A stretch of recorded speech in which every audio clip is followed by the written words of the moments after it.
বিজ্ঞাপন বিরতির পর স্বাগত। এখন খবর বিস্তারিত। আফগানিস্তানের রাজধানী কাবুলে গাড়ি বোমা বিস্ফোরণে মৃত্যু হলো অন্তত 24 জনের। অভ্যন্তরীণ মন্ত্রকের মুখপাত্র নাজিব দানিশ এমনই জানিয়েছেন। আফগানিস্তানের রাজধানী কাবুলে গাড়ি বোমা বিস্ফোরণে মৃত্যু হলো অন্তত 24 জনের। অভ্যন্তরীণ মন্ত্রকের মুখপাত্র নাজিব দানিশ এমনই জানিয়েছেন। এই ঘটনা দায় স্বীকার করেছে তালিবানের জঙ্গি গোষ্ঠী।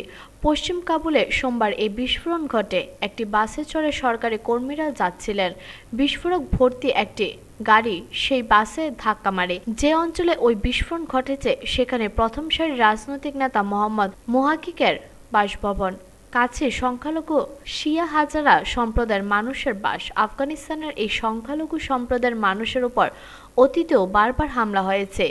সম্প্রতি আফগানিস্তানে নতুন করে নাশকতা শুরু করেছে।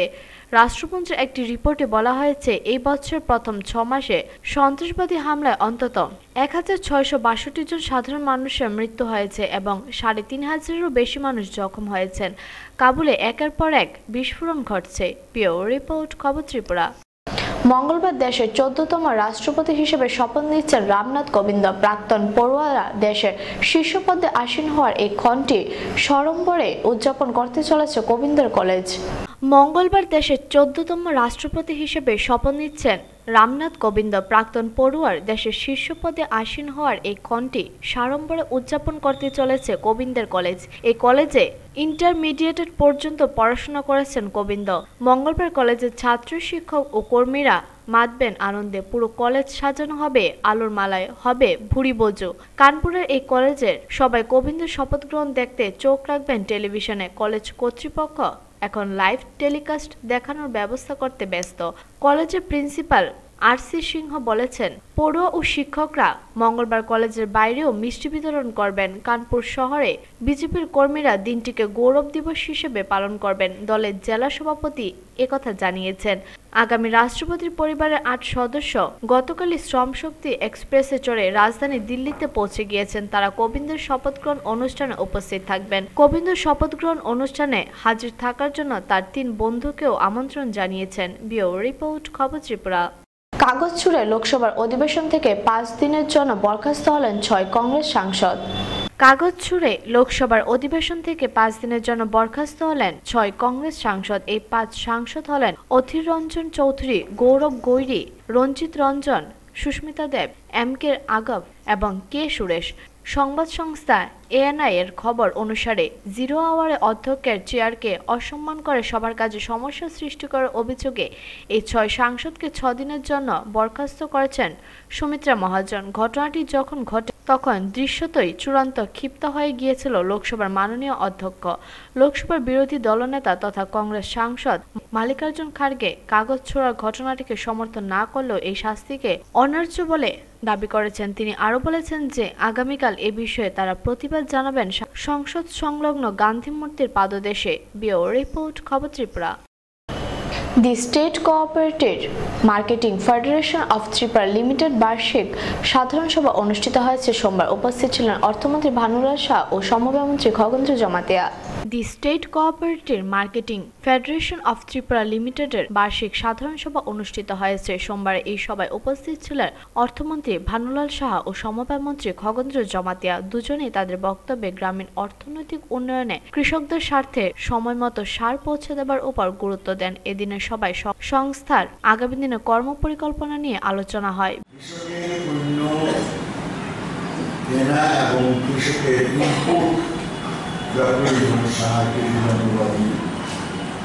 এগুলো তার কাছে পৌঁছে দেওয়া মাধ্যম হলো প্রাথমিক সমবায় সমিতিগুলো বা ল্যান্ড ট্যাক্স যারা এই মেম্বার আছেন তারা। কিন্তু এই সমবায় আন্দোলন যেভাবে শক্তিশালী হওয়ার কথা ছিল সেভাবে শক্তিশালী করা যায়নি। ফলে প্রাথমিক সমবায়গুলো যেমন কাজকর্ম ক্রমশ কমে আসছিল, শীর্ষ সমবায়গুলোর পরিচালন খরচ ব্যয় করা দুঃসাধ্য হয়ে উঠেছে। তাই তখন ক্রমান্বয়ে প্রফিট করছে, ক্রমান্বয়ে ভালো প্রফিট করছে। এবং আমি চাই যে আগামী দিনে এই প্রফিটের সঙ্গে সঙ্গে আমাদের মূল প্রতিটি যারা আমাদের বার্ষিক সাধারণ সবাই কিন্তু একটাই প্রশ্ন ওঠে, প্রশ্নটা হচ্ছে সারের ব্যাপারটা। বিশেষ করে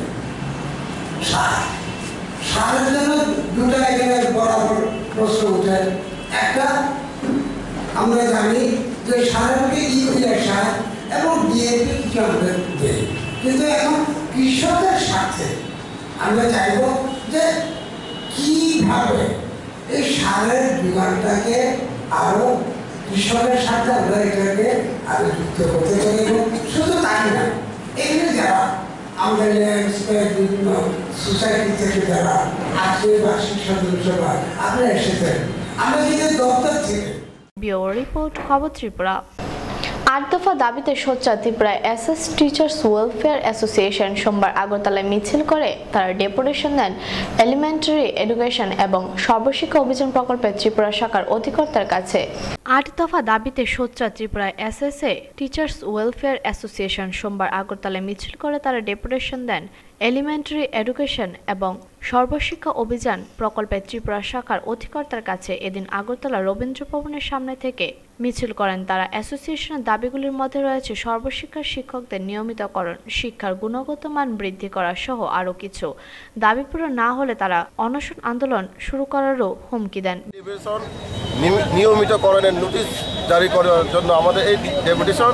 আমাদের দাবি যদি তারা ডিপার্টমেন্ট যদি না মানে তাহলে আগামী ৯ আগস্ট আমরা অনশনে বসবো, হাঙ্গার স্ট্রাইক করবো, আমরণ অনশন। টোটাল কতজন রয়েছেন আপনারা? আমাদের কাছে আমরা আছি ৫,০০০-এর উপর আছি, শিক্ষক কর্মী সহ। আমাদের দাবি যদি না মানে আমরা সবাই ৫,০০০ শিক্ষক এবং অশিক্ষক আমরা আমরণ অনশনে বসবো। ডেপুটেশন প্রকল্প অধিকর্তার কাছে, আজকে এসপিডি কাছে, স্টেট প্রজেক্ট ডাইরেক্টরের কাছে আজকে আমাদের আজ পর্যন্ত ডেপুটেশন, বড় ডেপুটেশন। আপনার নাম? আমার নাম বাস্তব Debbarma, secretary Tripura teachers welfare association. Bureau report, খবর ত্রিপুরা। সোমবার খোয়াই চা বাগান স্কুল মাঠে শুরু হয় একদিনের খোয়াই জেলাভিত্তিক স্বাস্থ্য মেলা উদ্বোধন করেন বিধায়ক বিশ্বজিৎ দত্ত। বিশ্ব জনসংখ্যা নিয়ন্ত্রণ পক্ষকাল 2017-কে সামনে রেখে সোমবার সকাল 11টায় খোয়াই চা বাগান স্কুল মাঠে শুরু হয় একদিনের খোয়াই জেলাভিত্তিক স্বাস্থ্য মেলা। এই স্বাস্থ্য মেলায় উদ্বোধন করেন বিধায়ক বিশ্বজিৎ দত্ত। তাছাড়া জেলা স্বাস্থ্য আধিকারিক পি.কে. মজুমদার, জেলা সভাধিপতি সাইনী সরকার, খোয়াই পঞ্চায়েত সমিতির চেয়ারম্যান কৃষ্ণ শুক্ল দাস সহ অন্যান্যরা। একদিনের এই স্বাস্থ্য মেলায় মোট 6টি সরকারি স্টল খোলা হয়েছে। সোমবার বিকেল 3টা থেকে জেলার 200 মানুষ বিনামূল্যে স্বাস্থ্য পরীক্ষা করান। তাছাড়া সন্ধ্যায় স্বাস্থ্যের উপর বিভিন্ন অনুষ্ঠান মঞ্চস্থ হবে। জনসংখ্যা নিয়ন্ত্রণ করা দরকার আমি মানি,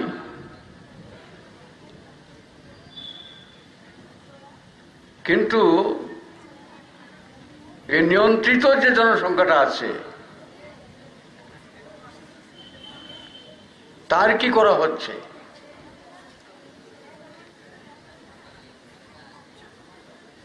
আজকে সুস্থ থাকা এবং তার পাশাপাশি সমাজের সকলকে সুস্থ থাকতে তার সুপরামর্শ দিয়ে সাহায্য করা।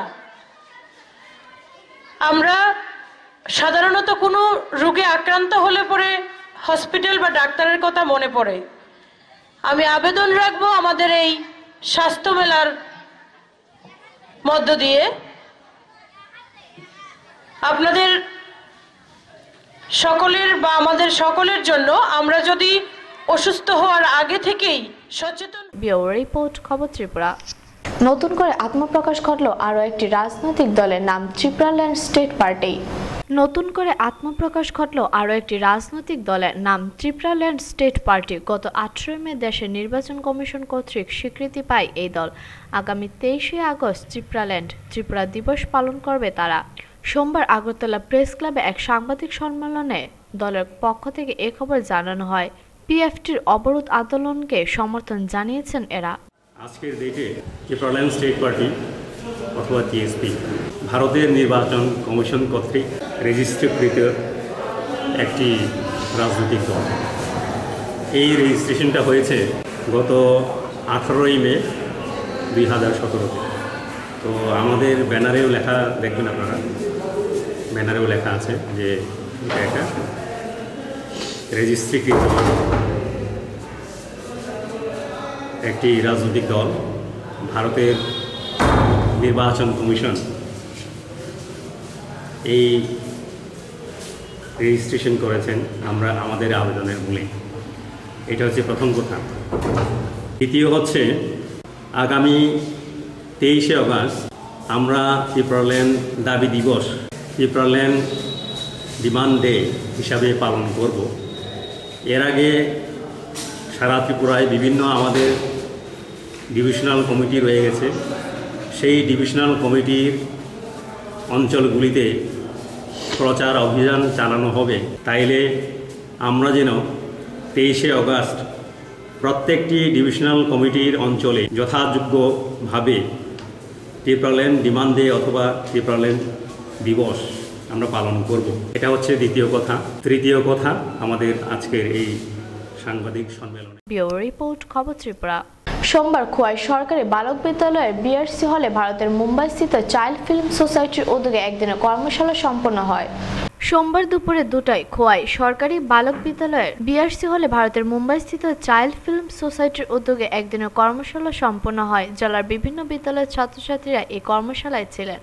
ভারতের শিশু চলচ্চিত্র সোসাইটির টেকনিক্যাল করণ মাত্রাও প্রজেক্ট কোঅর্ডিনেটর সোহেল প্রধান উপস্থিত ছিলেন।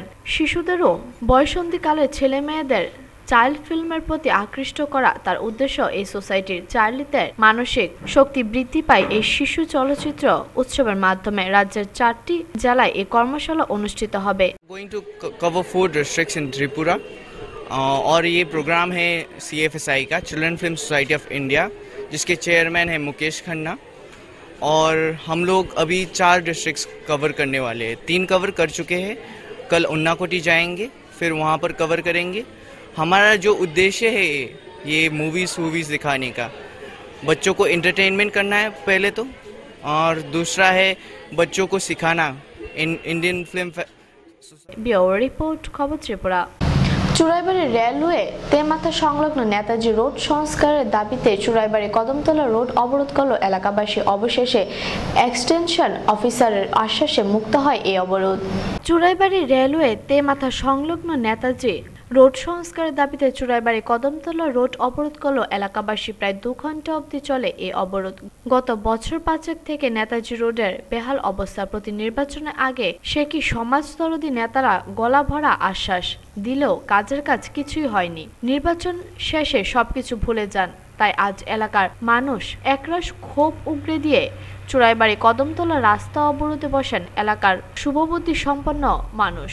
শেষে কদমতলা ব্লকের বিআরডি বৈজয়ন্ত দাসের পাশে পঞ্চায়েত এক্সটেনশন অফিসার দীপঙ্কর চক্রবর্তী এসে অবরোধকারীদের আশ্বাস করেন যে আগামী 7 থেকে 8 দিনের মধ্যে রাস্তা সংস্কারের কাজ শুরু করা হবে বলে জানালে অবরোধ মুক্ত হয় রাস্তার।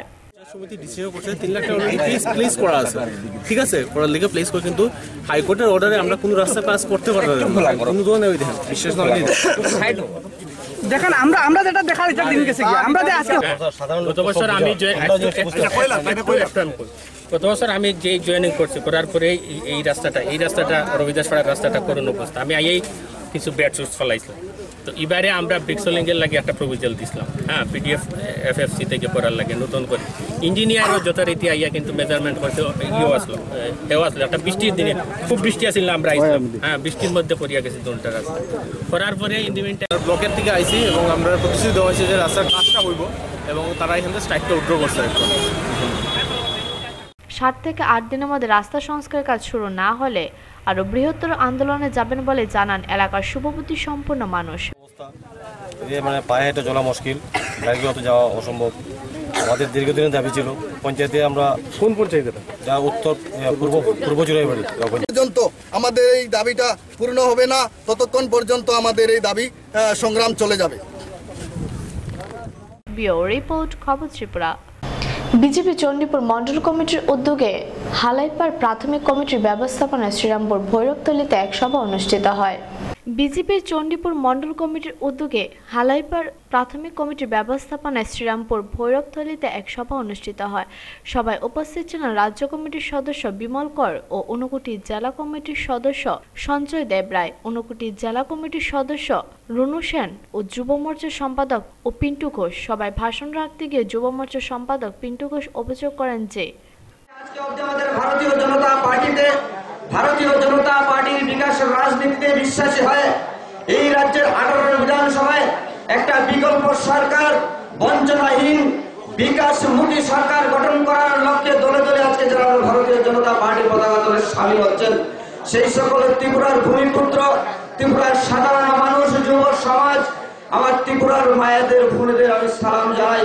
ভারতীয় জনতা পার্টিকে বিশ্বাস করে এই রাজ্যের মানুষের বঞ্চনার জীবন থেকে মানুষকে মুক্ত দেওয়ার লক্ষ্যে আজকে যারা ভারতীয় জনতা পার্টির পতাকা তলে সামিল হয়ে ওই 18 নির্বাচনে এই রাজ্য থেকে দলতন্ত্র কায়েম করা স্বৈরতান্ত্রিক শাসক গোষ্ঠী। ব্যুরো রিপোর্ট, খবর ত্রিপুরা। আবারও এক বড়সড় চুরিকাণ্ড সংঘটিত হয়েছে এক ব্যবসায়ীর বাড়িতে। ঘটনা বিশালগড় থানার অন্তর্গত রঘুনাথপুর রেল ব্রিজ সংলগ্ন এক বাড়িতে। আবারও এক বড়সড় চুরিকাণ্ড সংঘটিত হয়েছে এক ব্যবসায়ীর বাড়িতে। চোরের দল হানা দিয়ে নিয়ে গেছে নগদ 65,000 টাকা সহ 8 ভরি স্বর্ণালংকার। থানায় লিখিত অভিযোগ জানানো সত্ত্বেও চোরের টিকিট নাগাল পায়নি পুলিশ। ঘটনা শনিবার রাতে বিশালগড় থানার অন্তর্গত রঘুনাথপুর রেল ব্রিজ সংলগ্ন এক বাড়িতে। ঘটনার বিবরণে জানা গেছে, ব্যবসায়ী রঞ্জিত কুমার রায় বাড়ির সামনে দোকানদারি করছেন। ওই সময় তার স্ত্রী ও পুত্র এক জরুরি প্রয়োজনে বাড়ির বাইরে গিয়েছিলেন।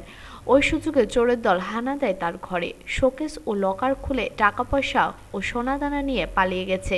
গৃহিণী রাতে বাড়ি ফিরে দেখেন ঘরের জিনিসপত্র এলোমেলো হয়ে রয়েছে। নির্দিষ্ট জায়গায় রাখা ড্রয়ারের চাবিও সঠিক স্থানে রয়েছে। তারা ধারণা করেছেন স্থানীয়রাই এই চুরিকাণ্ড সংঘটিত করেছে। পুলিশের ভূমিকায় তারা ক্ষুব্ধ। কালকে বিকাল বাড়িতে আসলাম না, বিকাল বলতে 6টার দিকে বাড়িতে পাঠানো হয়েছে না। আমরা ছেলে কোয়ার্টার গেছি, তার বাবা আসলো কেন, তার বাবা যখন আসলো তখন তো আমি তো গেছি আয়া দেখি দরজা লাগান নিয়ে আসলো, গিল্লো লাগান না, সবগুলো লাগান না, সব লক লাগিন না, কিন্তু আয়া দিয়ে আমি জান নাই। টাকা টোকাও টাকা ওই টেবিল তুলে আসে গডেজটা আবার গডেজও লাগিয়ে রাখছে। টাকা চুরি করে গয়না সব যত গয়না আছে, বিয়ের গয়না, মেয়ে বিয়ের গয়না টোনা আসলো। টাকা আসলাম 60-70,000 টাকা। আর বেশি হইতে পারে, কারণ আমি তো আমার ইচ্ছা থেকে 100 টাকা দেয় টাকা, কিন্তু কালেকশনের টাকা আমার কিসের পোস্ট অফিস? হ্যাঁ, পোস্ট অফিসের কালেকশনের টাকা আমার পোস্ট অফিসের কালেকশনের টাকা আসলো। এখন আবার তার মানি ব্যাগে টাকা আসলো, আমার ব্যাগে টাকা আসলো, কয়েন পেন সব কিছু, মানে সব ব্যাগে হাতায় আনছে। আয় সুকেশটা খোলা, সুকেশটা খোলা, এখন সুকেশ লক করছে না, কিন্তু গোডেজ লক করে লাগছে। আর 7টার সময় একটা লুকাইয়া মাজা আর একটা স্প্রাইট নিয়েছি, নেওয়ার পরে আমি বিল তুলে দিলাম। তারপরে 10টার সময়, 7টা আগে আমি গেছি না, ঘরে গেছি না। 10টার সময় আমি দোকান বন্ধ হয়ে গেছি। যাওয়ার পরে দেখলাম আমার মানি ব্যাগের টাকা আছে, কিছুই নাই। ড্রয়ারের টাকা আছে, আর কালেকশনের টাকা প্রায় এমন আছে 15-16,000 টাকা আছে। আর আমার গডরেজ আছে 60-70,000, মোট 60-70,000 অনুমান। এটা ওই সব নিয়েছে। আবার তারপরে চাবি দিয়েছে, লকারের চাবি কিনলে আমার মেয়ের সব চোরগুলো কি আপনার স্থানীয়? হ্যাঁ, চোরগুলো কি স্থানীয় মনে হয় আপনার? আমি ঠিক করতে পারো না, মনে হচ্ছে আমি এইভাবে আমার জায়গায় কই থাকে, গ্যাস হয়েছে সব জিনিস। এটা 15-20 মিনিটের মধ্যে এই অপারেশনটা। ব্যুরো রিপোর্ট, খবর ত্রিপুরা।